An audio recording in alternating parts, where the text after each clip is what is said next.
लक्ष्मण की सांसें टूट रही थी। उनके शरीर का रंग नीला पड़ चुका था और मृत्यु धीरे धीरे उनके प्राणों की ओर बढ़ रही थी।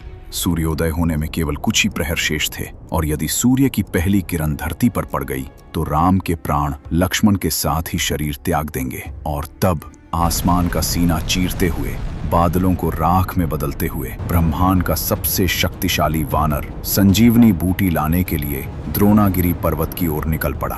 पवन पुत्र हनुमान की गति इतनी भयंकर थी कि उनके मार्ग में आने वाले पर्वत भी हवा के दबाव से चटक रहे थे। लेकिन लंकापति रावण जानता था कि अगर उस वानर को बल से नहीं रोका जा सकता तो उसे माया और छल से रोकना होगा। आज हनुमान का सामना किसी बाहुबली से नहीं, एक ऐसे अदृश्य और मायावी जाल से होने वाला था जो उनके प्राण ही निगल लेता।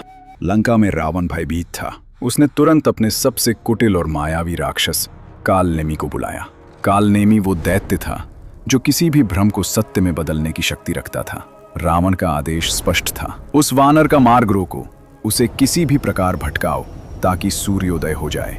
उधर हनुमान जी वायु की गति से आकाश में उड़ रहे थे। उनका पूरा ध्यान केवल और केवल अपने लक्ष्य पर था। तभी नीचे धरती पर उन्हें एक अत्यंत सुंदर, शांत और हरा भरा आश्रम दिखाई दिया। वहां शीतल जल का एक सरोवर था और मधुर स्वर में राम नाम का कीर्तन हो रहा था। राम का नाम सुनते ही हनुमान जी ठिठक गए। उस मायावी कालनेमी ने एक सिद्ध ऋषि का रूप धारण कर लिया था। उसने हनुमान जी को देखते ही बड़े मीठे स्वर में कहा, हे वानर श्रेष्ठ, तुम अत्यंत थके हुए प्रतीत होते हो। मेरी कुटिया में आओ, इस सरोवर का शीतल जल पियो और क्षण भर विश्राम कर लो। हनुमान जी के पास समय नहीं था, पर एक ऋषि का अपमान वे कर नहीं सकते थे। उन्होंने कहा, हे मुनिवर, मेरे प्रभु के भ्राता संकट में हैं। मैं केवल जल ग्रहण करके तुरंत प्रस्थान करूंगा। हनुमान जी जैसे ही उस सरोवर के पास पहुंचे, उन्होंने जल पीने के लिए अपने हाथ आगे बढ़ाए। सरोवर का जल एकदम शांत था, लेकिन उस जल के भीतर मृत्यु अपना मुंह खोले उनका इंतजार कर रही थी। अचानक वो पूरा सरोवर फट पड़ा। पानी की विशाल लहरें आसमान को छूने लगी और जल के भीतर से एक विशालकाय खौफनाक मगरमच्छ ने छलांग लगाई।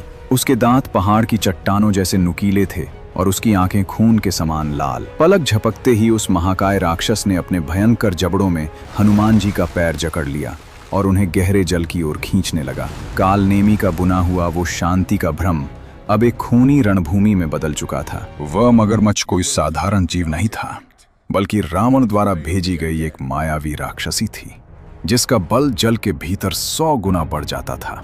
वो हनुमान जी को पाताल तक खींच ले जाना चाहती थी, परंतु वो भूल गई कि उसने किसका पैर पकड़ा है।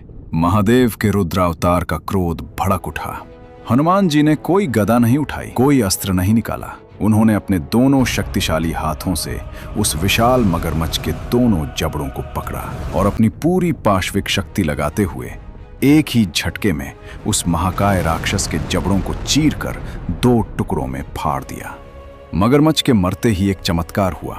उसके शरीर से एक दिव्य ज्योति निकली जो एक अप्सरा में बदल गई। उसने हाथ जोड़कर कहा, हे महाबली, मैं एक श्राप के कारण इस दैत्य रूप में थी। आपने मुझे मुक्त कर दिया।